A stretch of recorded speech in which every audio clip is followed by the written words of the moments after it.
Mes parents ont vendu mon fonds d'études, pour tirer d'affaire mon frère, l'enfant chéri et criminel. Alors, j'ai disparu pendant 10 ans. Mais maintenant, après avoir découvert que je suis riche, ils veulent mon aide. Je n'aurais jamais pensé écrire cette histoire, mais après tout ce qui s'est passé ces derniers mois, j'ai besoin de vider mon sac. Peut-être que certains d'entre vous comprendront. Peut-être que vous me trouverez sans cœur. Quoi qu'il en soit, voici mon récit. Moi, 28 ans, un homme aujourd'hui, mais cette histoire commence quand j'en avais 18. Mes parents avaient 2 enfants, moi et mon frère Tyler, qui a 3 ans de plus que moi. Depuis le jour où j'ai pu former mes premiers souvenirs, il était clair comme de l'eau de roche, qui était le préféré. Tyler ne pouvait rien faire de mal à leurs yeux, même quand il faisait absolument tout de travers. Laissez-moi vous dépeindre mon enfance. Quand Tyler a eu sa première voiture à 16 ans, c'était une Honda Civic toute neuve, pour laquelle mon père s'était porté garant. Quand j'ai eu 16 ans, ils m'ont tendu les clés de la vieille bagnole de Tyler, sur laquelle il avait déjà roulé 80 000 miles, et qu'il avait accidenté 2 fois.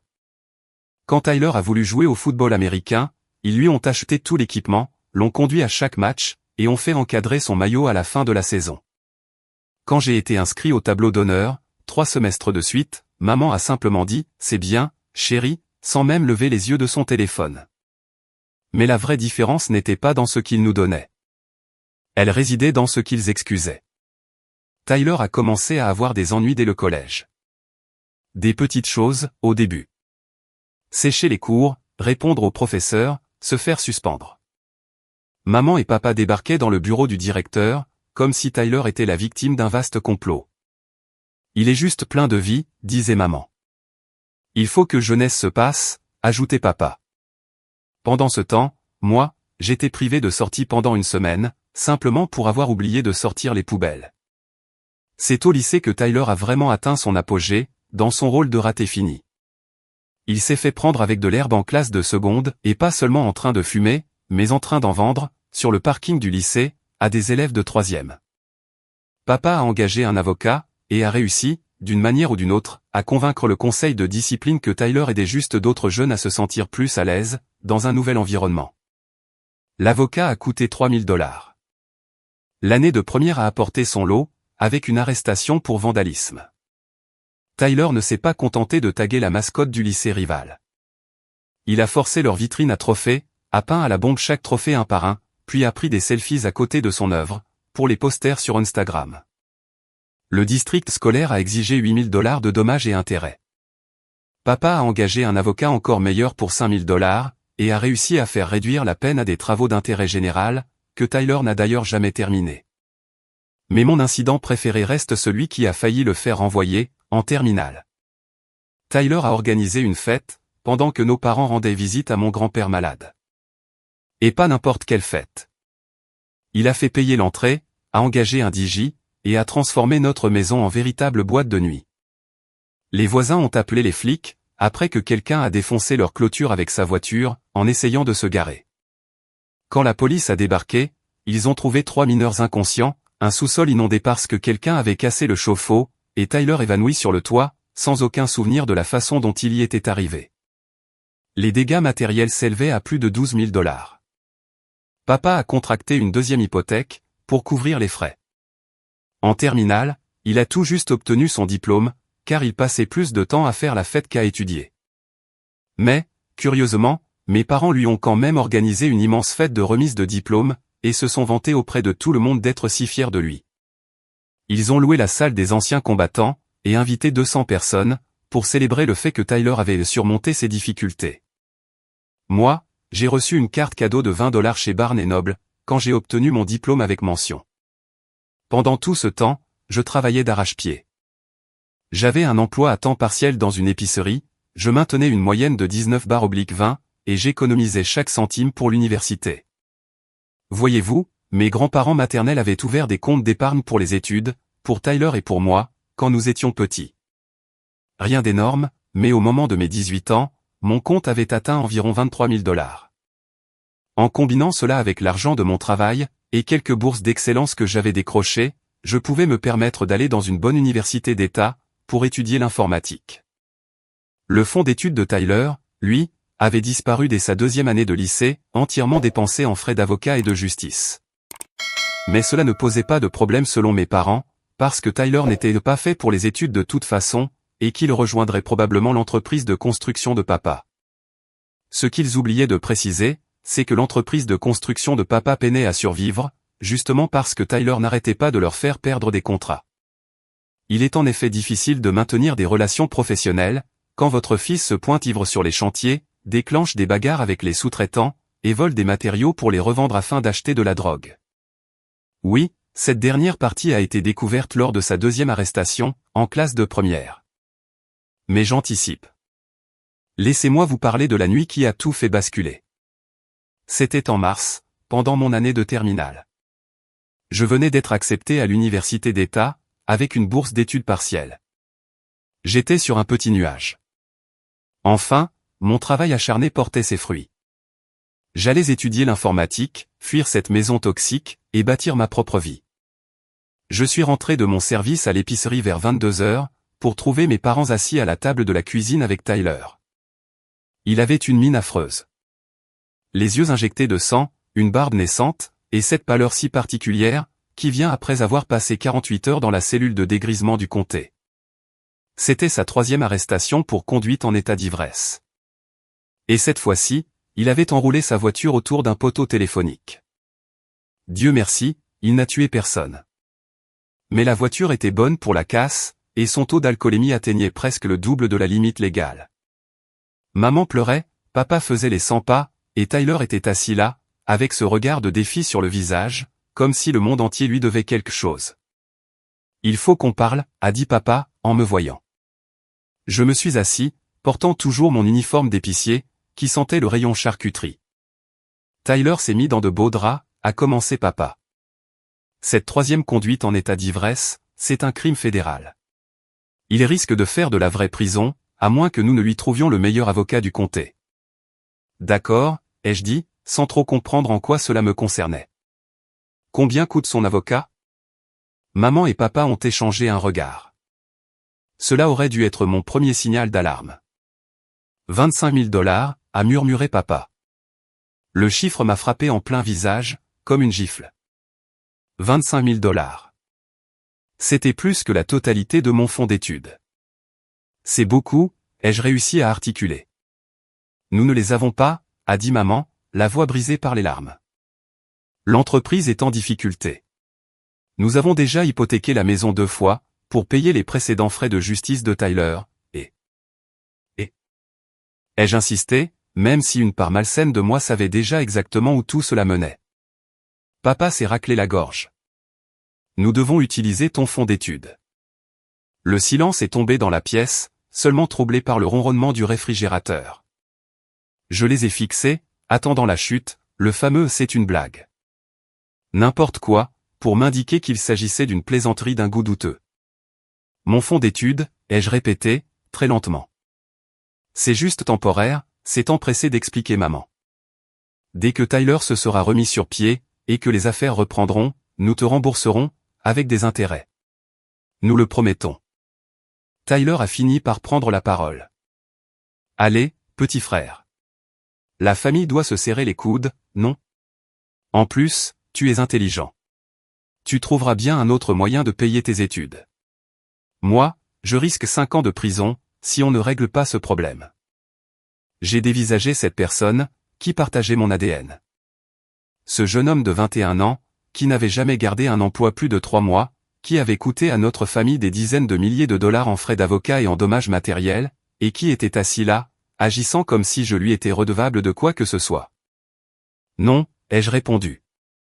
Le visage de papa s'est assombri. Pardon? J'ai répété, non. Cet argent est destiné à mon éducation. J'ai travaillé pendant 4 ans, en mettant de côté chaque centime, j'ai maintenu des notes parfaites, et j'ai décroché des bourses. Tyler a fait ses propres choix. Je ne vais pas payer pour lui. Ce qui s'est passé ensuite restera gravé dans ma mémoire, pour le restant de mes jours. Ma mère, la femme qui m'a élevé, m'a regardé droit dans les yeux, et m'a dit, « Comment peux-tu être aussi égoïste? Ton frère a besoin d'aide. Et mes besoins à moi. » Ai-je répliqué. Qu'en est-il de mon avenir? De mes rêves? Tu trouveras bien une solution, a tranché papa, avec dédain.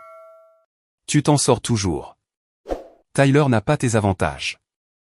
Quels avantages? Être responsable, travailler dur, respecter la loi. Tyler a violemment frappé du poing sur la table. Mon Dieu, tu es vraiment un petit con moralisateur. Tu te crois supérieur à moi, juste parce que tu as de bonnes notes, et que tu bosses dans une épicerie. Je crois que je suis meilleur que toi, parce que je ne conduis pas en état d'ivresse, et que je ne mets pas en danger la vie d'innocents. Ai-je explosé? C'est là que papa a perdu son sang-froid. Il s'est levé d'un bond, et m'a pointé le doigt au visage. Cet argent se trouve sur un compte, qui est au nom de ta mère. Nous allons l'utiliser, que cela te plaise ou non. Tyler est de la famille, et la famille prend soin de la famille. Et moi, que suis-je alors? Ai-je demandé, d'une voix calme. Personne n'a répondu. Le lendemain matin, je suis allé à la banque avec maman. Elle a retiré chaque centime de mon fonds d'études, soit 23 416 $. Cet argent, qui représentait 4 années de l'amour de mes grands-parents, 4 années de mes propres sacrifices, et 4 années d'espoir pour un avenir meilleur, s'était envolé.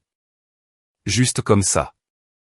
J'ai posé la question à maman, une toute dernière fois, sur le parking de la banque, es-tu bien sûr de ce que tu fais? Elle n'a même pas pu soutenir mon regard. Tyler a besoin de nous, en ce moment. Tu comprendras quand tu seras plus grand. Cet après-midi-là, je suis entré dans le bureau de ma conseillère d'orientation, et j'ai annulé mon inscription à l'université d'État. Je lui ai expliqué qu'il y avait eu une urgence financière, au sein de ma famille. Elle était anéantie. Elle avait travaillé si dur, pour m'aider à obtenir ses bourses. En rentrant chez moi, je suis allé directement dans ma chambre, et j'ai commencé à faire mes valises. Je ne possédais pas grand-chose.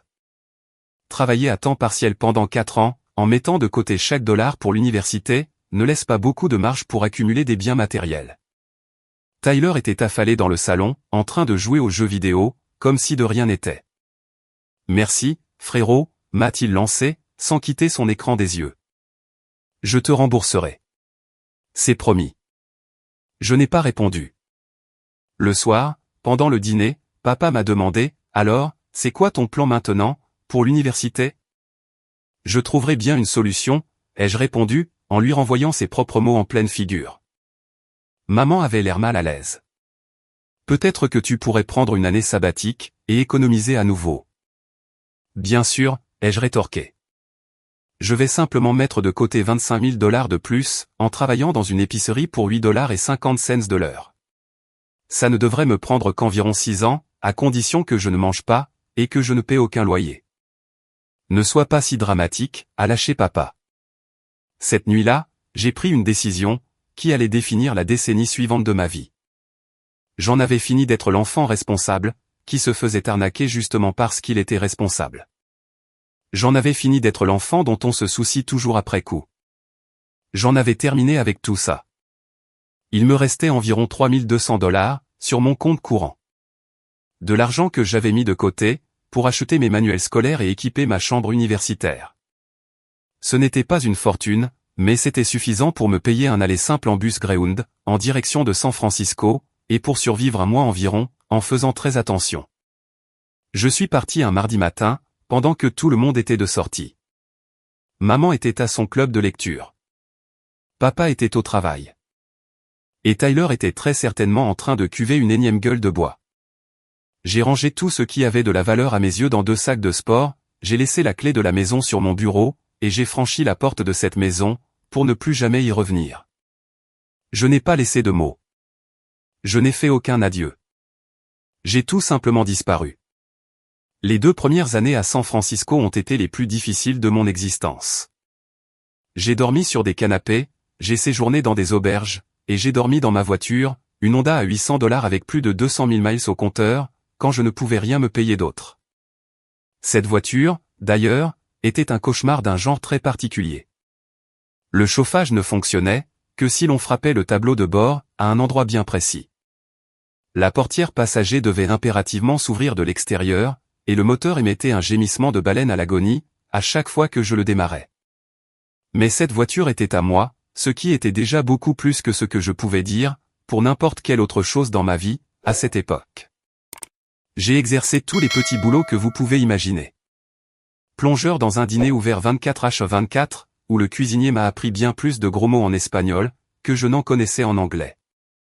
Promeneur de chiens pour des cadres de la tech, qui me payaient $50 pour balader leurs chiens de race, pendant qu'ils travaillaient depuis leurs appartements à $4000 par mois. Livreur pour un restaurant, qui servait exclusivement des sandwichs au fromage fondu artisanaux à $18, pour des clients trop ivres pour cuisiner. Parfois, je cumulais 2 ou 3 emplois en même temps, juste pour pouvoir me payer une chambre, dans une maison en colocation avec 5 autres personnes. Ma situation de logement impliquait un casting tournant de personnages, qui ferait pleurer de joie n'importe quel scénariste de sitcom. Il y avait Marcus, le musicien en herbe, qui s'entraînait à jouer du jazz fusion expérimental, à 3 heures du matin. Sarah, l'étudiante en master, qui étiquetait chaque article dans le frigo commun, avec son nom et la date, y compris les mini-carottes individuelles. Et mon grand favori, Dave, qui était fermement convaincu qu'il allait devenir riche, en vendant des t-shirts personnalisés, ornés de citations inspirantes écrites par ses soins. Son best-seller disait, « La vie est comme un taco. Il faut bien la tenir, sinon tout s'effondre. » Il a vendu exactement un seul t-shirt, à sa propre mère. Mais voici la particularité, quand on touche le fond à l'âge de 18 ans. On est encore assez jeune pour rebondir, et on est suffisamment désespéré, pour travailler beaucoup plus dur que n'importe qui d'autre. Pendant mes pauses déjeuner, et après mes heures de travail, je me rendais à la bibliothèque municipale, pour apprendre moi-même à coder. HTML, CSS, JavaScript, Python, Java, j'absorbais toutes les ressources gratuites, que je pouvais trouver sur Internet. Je passais chaque instant de mon temps libre à apprendre, à développer de petits projets, à échouer, et à tout recommencer depuis le début. Au bout d'environ 8 mois à ce rythme, j'ai décroché mon tout premier poste dans la tech, spécialiste du support technique, pour une start-up qui concevait des logiciels pour la restauration. Le salaire était de $35 000 par an, ce qui me donnait l'impression d'avoir gagné à la loterie, après avoir passé des mois à enchaîner les boulots au salaire minimum. Cette start-up était l'exemple classique du chaos de la Silicon Valley. 25 personnes entassées dans des bureaux prévus pour 10, abattant des semaines de 80 heures, nourries aux boissons énergisantes, et motivées par la promesse de part de l'entreprise, qui vaudrait peut-être quelque chose un jour. Le réfrigérateur du bureau contenait perpétuellement, et très exactement, 3 choses. Un yaourt périmé, les restes d'un plat thaïlandais qui avait atteint un niveau de conscience propre, et environ 47 variétés différentes de kombucha, que personne ne voulait réellement boire, mais que tout le monde faisait semblant d'adorer. Mais moi, j'adorais cet endroit. Pour la toute première fois de ma vie, j'étais entouré de personnes, qui valorisaient l'intelligence et le travail acharné, bien plus que les relations familiales et les histoires larmoyantes. Mes collègues se moquaient bien de savoir que j'avais grandi dans l'Ohio, ou que mon frère était un véritable boulet. Ce qui leur importait, c'est que j'étais capable de réparer les pannes de leur serveur à 2 heures du matin, et d'arriver au travail le lendemain avec de nouvelles idées, pour améliorer l'interface utilisateur. Le PDG, Marcus, avait cette habitude d'organiser des réunions d'urgence pour l'ensemble du personnel, à des moments complètement aléatoires, pour discuter de changements de paradigme et d'opportunités synergiques. La majorité de ces réunions auraient pu être de simples emails, mais Marcus avait 26 ans, et il était intimement convaincu d'être le futur Steve Jobs. Il portait d'ailleurs le même t-shirt noir tous les jours. Il affirmait posséder 30 t-shirts identiques, et insistait sur le fait que nos bureaux avaient besoin d'une énergie créative, ce qui se traduisait concrètement par des poufs en guise de chaises, et une table de ping-pong cassée, qui servait également d'unique table de conférence. J'ai tout absorbé comme une éponge. J'ai appris le volet commercial, le volet technique, et le volet client. Quand l'unique développeur de l'entreprise a démissionné, au bout de 6 mois, une sombre histoire liée à la tendance de Marcus, qui consistait à modifier la feuille de route du produit tous les mardis, je me suis porté volontaire pour reprendre ces projets. Même si je n'avais jamais créé de logiciel commercial auparavant, j'ai travaillé toutes les nuits et tous les week-ends, pour m'auto-former au concept de programmation avancée, pour étudier le code source, pour corriger les bugs, et pour développer de nouvelles fonctionnalités. Le PDG, Marcus, ce jeune homme de 26 ans qui avait abandonné Stanford, a fini par remarquer mon travail. Au bout d'un an environ, il m'a pris à part et m'a dit, « Je ne connais pas ton parcours, mais tu es la personne la plus déterminée que j'ai jamais rencontrée. Comment te sentirais-tu, si je te proposais de diriger l'intégralité de notre développement technique? À l'âge de 20 ans, je suis ainsi devenu le directeur technique d'une entreprise de 50 personnes. Cette start-up a fini par faire faillite, comme la plupart d'entre elles, mais, à ce stade, j'avais acquis une véritable expérience, ainsi qu'un réseau professionnel. Mon emploi suivant était dans une entreprise beaucoup plus établie, qui développait des applications mobiles pour de gros clients professionnels. Le salaire y était meilleur, les parts d'entreprise plus avantageuses, et je découvrais des aspects de l'industrie technologique, que je n'avais encore jamais vus. Mais ma véritable grande opportunité s'est présentée en 2018, alors que j'avais 24 ans. J'observais l'explosion des outils de télétravail, et j'ai remarqué une faille, que tout le monde semblait ignorer. Toutes ces plateformes se concentraient sur les appels vidéo et la messagerie, mais absolument personne ne réglait le vrai problème, la collaboration sur des projets pour les équipes techniques. J'ai commencé à développer un prototype sur mon temps libre, une plateforme qui intégrerait des dépôts de code, la gestion de projets, la collaboration en temps réel, et les outils de déploiement, le tout en une seule expérience fluide. Fondamentalement, j'essayais de remplacer 5 outils différents, que chaque équipe de développement utilisait de façon séparée. Plus je travaillais dessus, et plus je réalisais que je tenais quelque chose de géant. J'ai démissionné de mon emploi en janvier 2019, et j'ai passé 6 mois à construire le produit minimum viable, en puisant dans mes économies.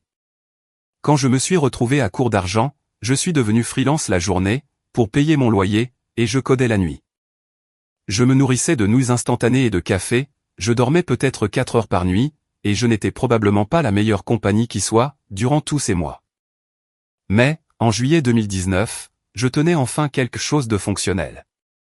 Je l'ai baptisé DevStream. La toute première version était rudimentaire, mais elle résolvait un véritable problème.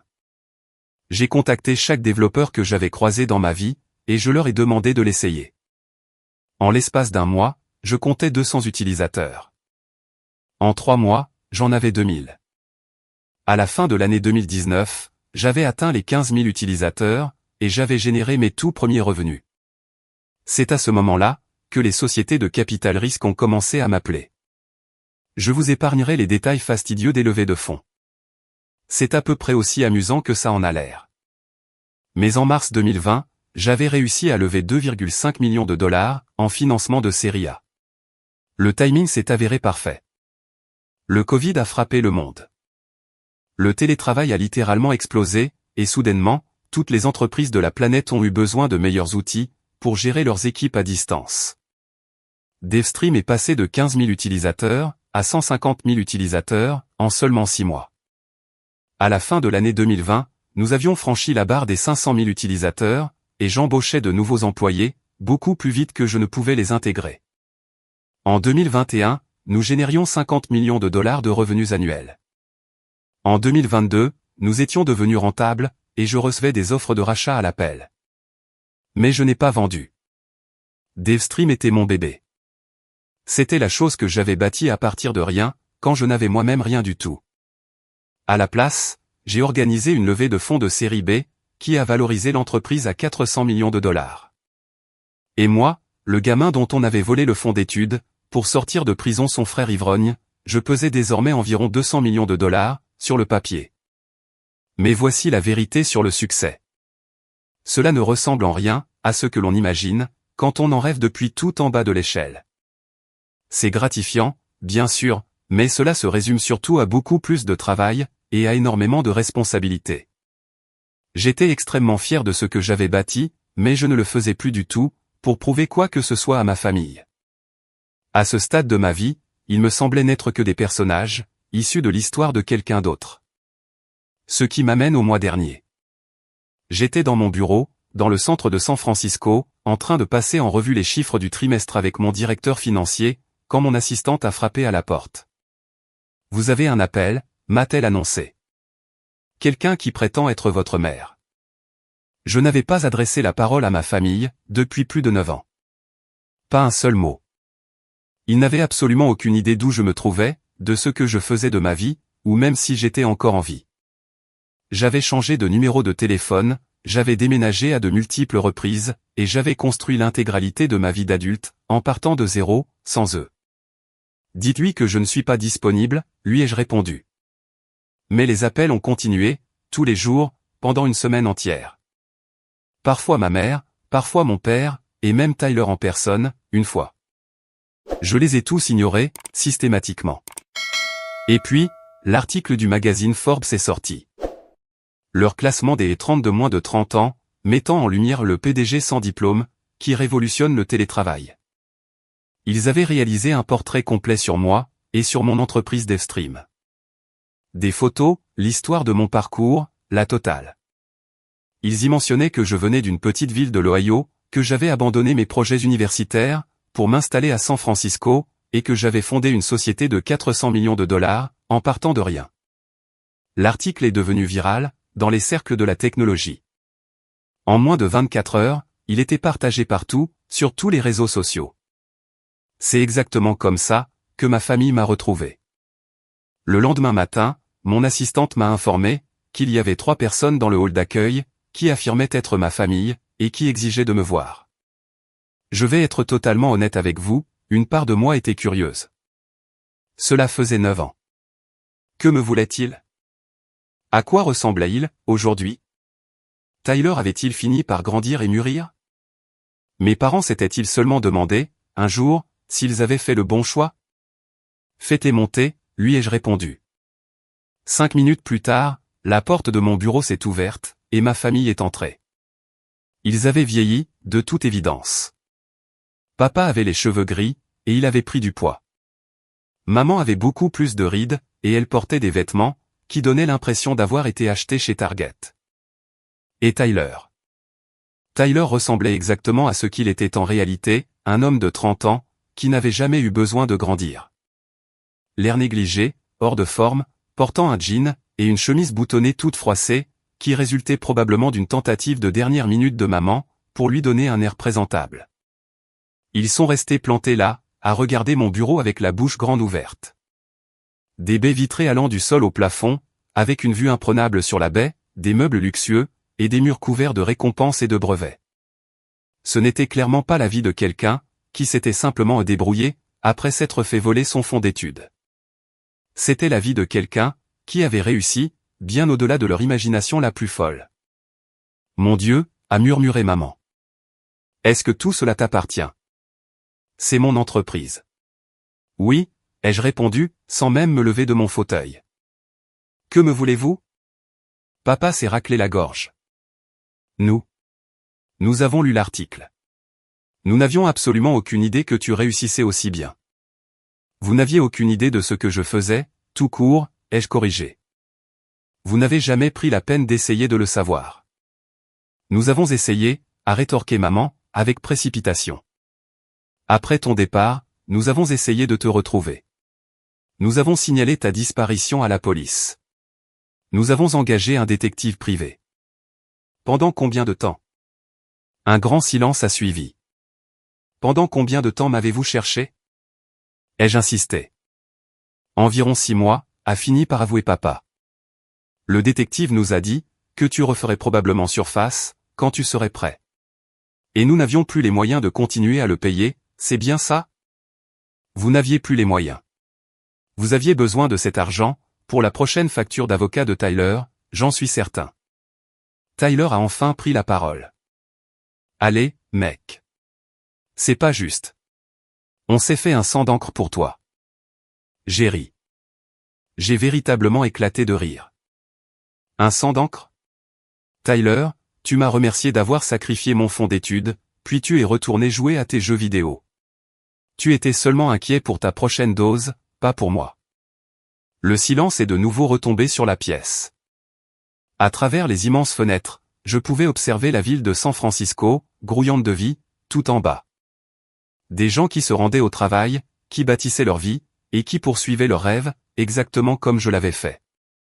Nous aimerions t'expliquer, a soufflé maman, doucement. M'expliquer quoi? Comment vous avez volé mon avenir, pour tirer d'affaire votre enfant adoré?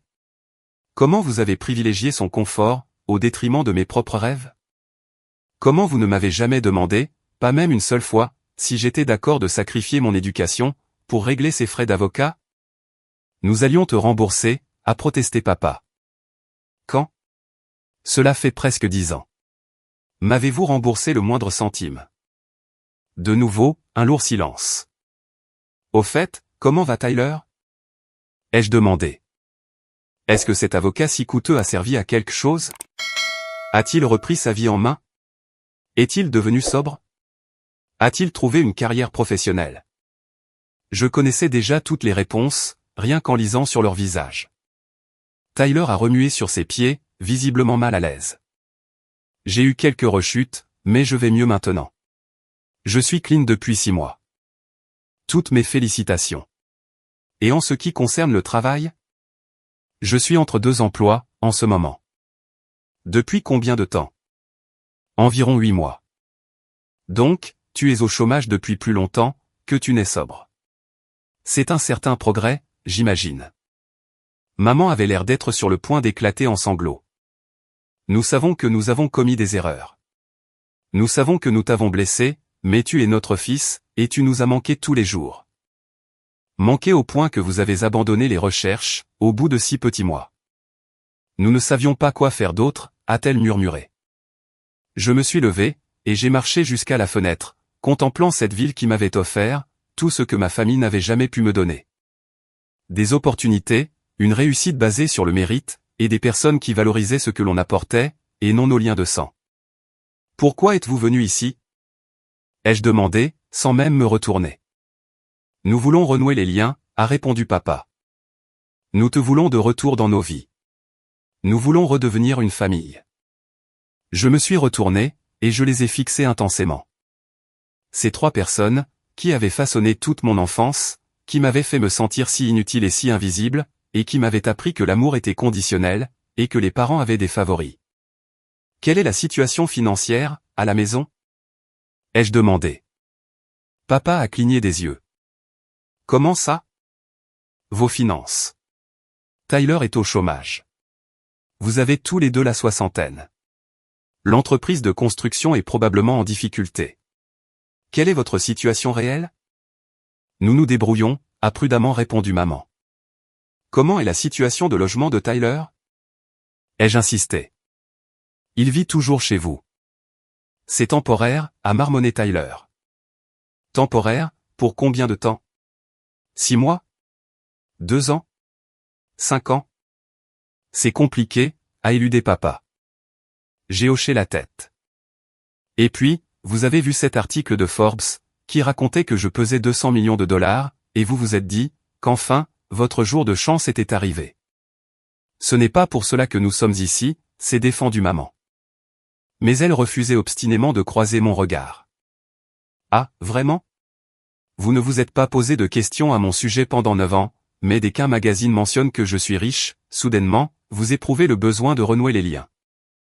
Vous n'aviez pas les moyens de payer un détective privé, pour retrouver votre fils disparu, mais curieusement, vous avez pu vous payer des billets d'avion pour San Francisco, dès que vous avez découvert que ce fils disparu avait de l'argent. La colère de Tyler a explosé.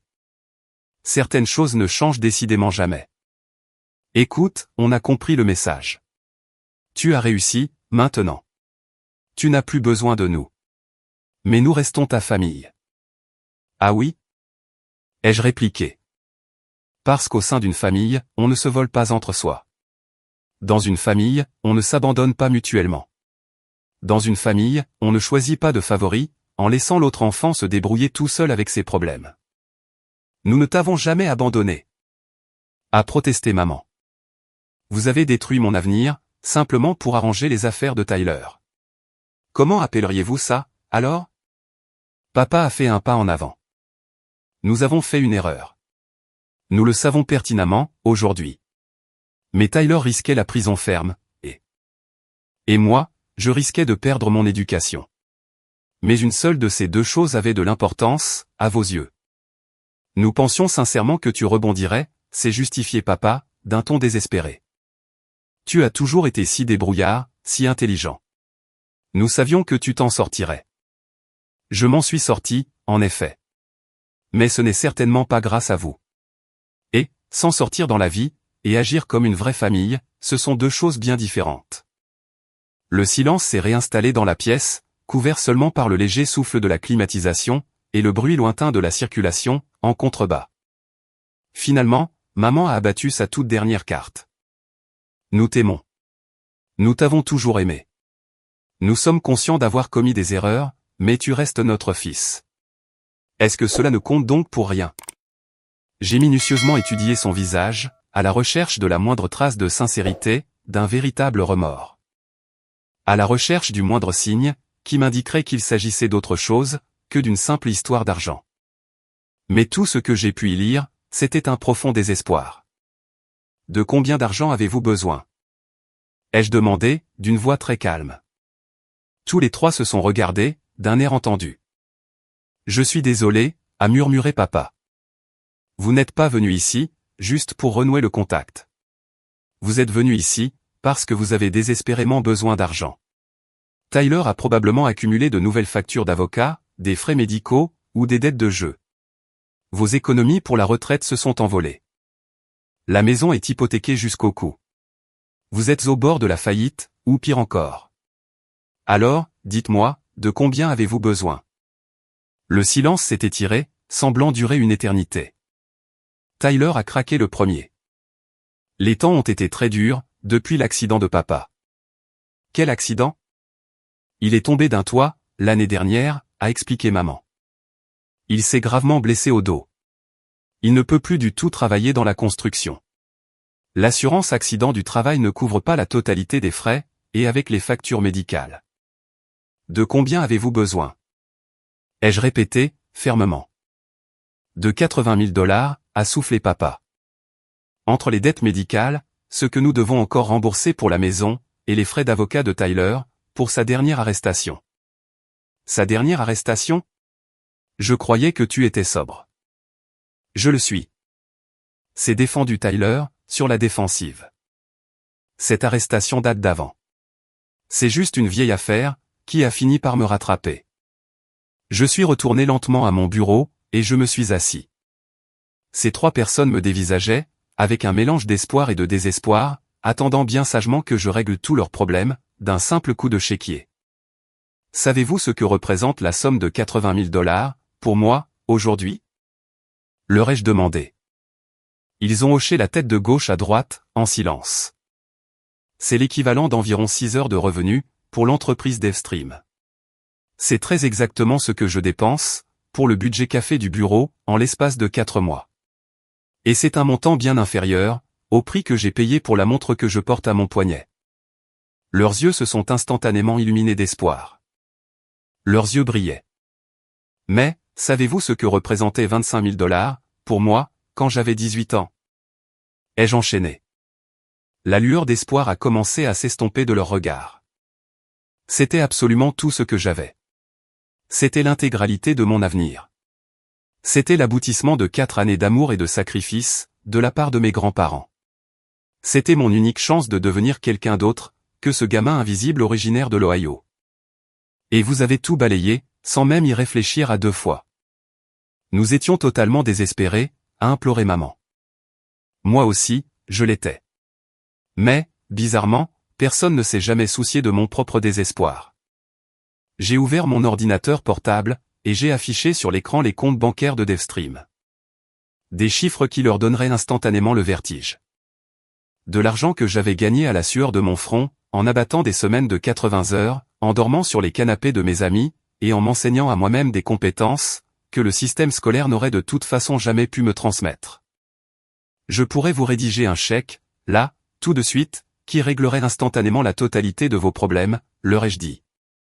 Je pourrais rembourser le prêt de votre maison, régler les frais de justice de Tyler, éponger les dettes médicales de papa, et vous donner suffisamment de reste, pour que vous puissiez tous vivre confortablement, jusqu'à la fin de vos jours. Ils ont tous retenu leur souffle. Mais, je ne le ferai pas. Tyler a explosé le premier. Tu te fous de ma de gueule? On est ta propre famille. Non, Tyler. Les familles se soutiennent mutuellement. Les familles croient en chacun de leurs membres. Les membres d'une famille ne se volent pas entre eux, dans le seul but de tirer d'affaire le raté de service, pour la 12e fois d'affilée. Ça remonte à plus de 10 ans. S'est-il mis à hurler. Et qu'as-tu donc accompli, de constructif, au cours de ces 10 dernières années? Que as-tu réussi à bâtir? Quelle a été ta contribution à la société? Que as-tu retenu, de toutes ces précieuses leçons, que mon fonds d'études a dû payer au prix fort? Il est resté sans voix. Aucune réponse. Je me suis alors tourné vers mes parents. Savez-vous quelle est la pire chose, dans toute cette histoire? Ce n'est pas le fait que vous m'ayez pris mon argent. L'argent, ça peut toujours se remplacer. Le pire, c'est que vous n'avez jamais cru en moi, ne serait-ce qu'une seule seconde. Vous étiez tellement persuadé que Tyler méritait qu'on investisse sur lui, et que je n'étais que le gamin responsable qui finirait bien par se débrouiller, que vous n'avez jamais pris le temps de vous demander ce que je pourrais bien accomplir, si on m'en donnait simplement l'opportunité. Nous croyons en toi, aujourd'hui, a sangloté maman, à travers ses larmes. Aujourd'hui, parce que c'est dans votre propre intérêt de croire en moi. Parce que, aujourd'hui, je suis capable de signer de gros chèques. Mais où était donc cette belle conviction, quand j'avais 17 ans, et que je cumulais 2 emplois, pour me payer l'université? Où était-elle, quand j'obtenais d'excellentes notes à l'école, pendant que Tyler passait son temps à se faire arrêter par la police? Papa a tenté sa chance, une toute dernière fois. Nous ne pouvons pas effacer le passé, mais nous pouvons faire l'effort d'être une vraie famille, à partir de maintenant. J'ai fait non de la tête. Non, c'est impossible. Tout simplement parce que vous n'avez retenu aucune leçon de vos erreurs. Vous n'êtes pas ici parce que vous ressentez de la fierté pour ce que j'ai accompli, ou parce que vous avez soudainement réalisé que vous aviez eu tort. Vous êtes ici, uniquement parce que vous avez besoin de quelque chose de ma part. Que faudrait-il faire? A demandé maman, d'une voix empreinte de désespoir. Que devrions-nous faire, très exactement, pour mériter ton pardon? J'ai réfléchi à sa question, pendant un long moment. Il faudrait que vous remontiez le temps, et que vous fassiez un choix différent. Que vous croyiez en moi, à l'époque où cela avait une réelle importance. Que vous souteniez mes propres rêves, au lieu de les anéantir sans pitié. Que vous m'aimiez pour ce que j'étais, et non pas pour ce que j'étais capable de sacrifier au profit de Tyler. Nous ne pouvons pas faire cela, a-t-elle murmuré, la tête baissée. Non, vous ne le pouvez pas. Tout comme je ne peux pas prétendre que ces 10 dernières années de ma vie ont eu lieu grâce à votre soutien, au lieu d'avoir eu lieu en dépit de votre absence totale de conviction. J'ai marché jusqu'à la porte de mon bureau, et je l'ai ouverte en grand. Je crois que nous avons terminé, ici. Tyler a tenté une dernière manœuvre, désespéré. Tu sais quoi? C'est peut-être beaucoup mieux comme ça, au final. Tu as peut-être raison de couper les ponts avec nous. Tu es devenu très exactement ce genre de personne égoïste, et froide, qui fait toujours passer l'argent avant les liens de sa famille. Je suis vraiment ravi, qu'on t'ait pris ton fonds d'études. Tu aurais de toute façon mal tourné, et tu serais devenu un dans tous les cas. J'ai souri. J'ai véritablement esquissé un sourire. Tyler, je ne possédais plus rien, quand tu m'as volé cet argent. J'ai été forcé de dormir dans ma voiture. J'ai survécu en mangeant des nouilles instantanées. J'ai dû cumuler 3 emplois épuisants, juste pour avoir le droit de partager une simple chambre, avec 4 parfaits inconnus. Et, malgré tout cela, j'étais encore bien plus heureux, que je ne l'avais jamais été en vivant dans cette maison avec vous. Seulement parce que tu as eu un gros coup de bol, avec une application stupide. A-t-il craché? Non. C'était parce que je m'étais enfin éloigné des gens, qui me faisaient me sentir comme un moins que rien. La réussite financière, ce n'était que la cerise sur le gâteau. Ils sont sortis du bureau, en file indienne, d'un pas lent. Maman a jeté un dernier regard en arrière, depuis le pas de la porte, les larmes coulant abondamment sur son visage. J'espère de tout mon cœur, qu'un jour, tu pourras nous pardonner, a-t-elle imploré. C'est déjà fait, lui ai-je répondu, calmement. Mais le pardon n'équivaut pas à la confiance, et cela ne se traduit pas par un transfert d'argent. Après leur départ, je suis resté immobile près de ma fenêtre, pendant un très long moment, à observer la ville en contrebas. Mon assistante a toqué, puis est entrée dans la pièce.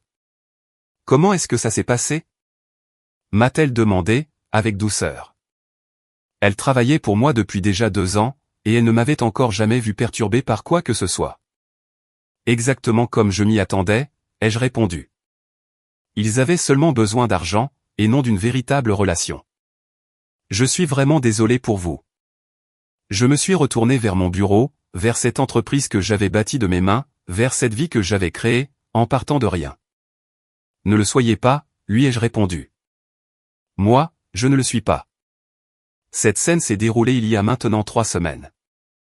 Ils ont tenté de m'appeler à plusieurs reprises depuis, mais je n'ai jamais décroché. Tyler m'a envoyé un très long email, que j'ai supprimé sans même en lire la première ligne. Maman a même essayé de me contacter, en passant par le service client de DevStream, ce qui, pour être tout à fait honnête, était plutôt impressionnant, au vu du niveau de désespoir que cela impliquait. Mise à jour. Cela fait maintenant 2 mois, que j'ai publié ce témoignage en ligne, et waouh, je ne m'attendais vraiment pas à ce qu'il prenne une telle ampleur. Je tiens à remercier du fond du cœur toutes les personnes, qui ont bien voulu partager leurs propres histoires de famille. Cela m'a grandement aidé à réaliser, que je n'étais pas le seul à traverser une telle épreuve. Quelques personnes m'ont réclamé une mise à jour de la situation. Alors, voici un résumé de ce qui s'est passé depuis. Tyler s'est de nouveau fait arrêter par la police, le mois dernier. Une autre conduite en état d'ivresse, couplée à des accusations de possession de stupéfiants. Apparemment, il avait replongé dans la drogue depuis des mois, et non pas depuis 6 mois, comme il l'avait faussement prétendu. Maman a appelé la ligne principale de DevStream pour tenter de me joindre, me suppliant à genoux de l'aider à payer un nouvel avocat. Je n'ai pas pris l'appel. Les factures médicales de papa se sont considérablement aggravées. Mon cousin, le neveu de maman, m'a contacté via Facebook, pour m'informer que papa risquait fort de perdre la maison. Il ne me demandait pas d'argent, il pensait simplement que j'avais le droit d'être tenu au courant. J'ai beaucoup apprécié sa démarche, et je l'en ai remercié, mais ma réponse reste toujours la même, c'est un non catégorique. Le plus dur à encaisser, c'est que certaines personnes de ma famille élargie, sont intimement persuadées que je suis un monstre sans cœur. Ma tante a publié un grand message sur Facebook, expliquant à quel point les liens du sang sont plus forts que tout le reste, et comment la famille devrait toujours primer. Quelques cousins m'ont supprimé de leur liste d'amis, sur les réseaux sociaux. Mais, voici exactement ce que j'ai réalisé. Les personnes qui m'en veulent de ne pas apporter mon aide financière, sont précisément ces mêmes personnes, qui ne m'ont jamais tendu la main, lorsque j'en avais moi-même cruellement besoin. Ils étaient tous parfaitement au courant, de la façon dont ma famille me traitait, quand je grandissais. Ils ont tous été les témoins silencieux du fait, que Tyler recevait chance sur chance de se racheter, pendant que j'étais purement et simplement ignoré. Aucun d'entre eux n'a pris ma défense, à l'époque, et aucun d'entre eux ne m'a proposé le moindre secours, quand je devais dormir dans ma voiture, à l'âge de 18 ans. Il est toujours très facile, de se montrer extrêmement généreux, quand il s'agit de distribuer l'argent, ou le pardon, des autres. La bonne nouvelle dans tout cela, c'est que le fait d'avoir coupé les ponts de manière définitive, s'est avéré incroyablement libérateur. J'ai changé de numéro de téléphone, j'ai déménagé dans un nouvel appartement, et j'ai fait clairement comprendre, à tous ceux qui me posaient la question, que j'en avais totalement terminé, avec ce chapitre de ma